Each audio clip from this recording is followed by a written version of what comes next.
হনুমানজির আসল পরিচয় কি শুধু পবনপুত্র, নাকি আরও কিছু? হনুমানজি ছিলেন অঞ্জনা দেবীর পুত্র। তার জন্মদাতা পিতা ছিলেন বীর বানররাজ কেশরী। তাই রক্তের সূত্রে তিনি পেয়েছিলেন সাহস আর বীরত্ব।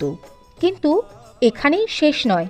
অঞ্জনা দেবীর তপস্যায় সন্তুষ্ট হয়ে শিব আশীর্বাদ দেন। শিবের আশীর্বাদ স্বরূপ দৈবিক শক্তি পবনদেব বহন করে অঞ্জনা দেবীর গর্ভে পৌঁছে দেন। ফলে হনুমানজির জন্ম হয়। তাই পবনদেব হলেন হনুমানজির দৈবিক পিতা। হনুমানজিকে এই জন্যই পবনপুত্র বা বায়ুপুত্র বলা হয়।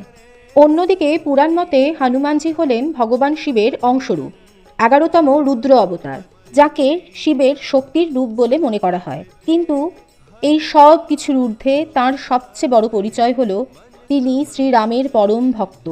লঙ্কা দহন হোক বা সঞ্জীবনী আনা, সবই তিনি করেছেন শুধু রামের সেবায়।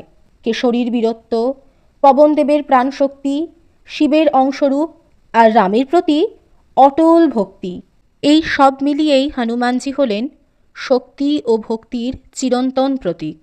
আজকের এই ভিডিওটি আপনাদের ভালো লাগলে লাইক ও সাবস্ক্রাইব করে চ্যানেলটির পাশে থাকবেন।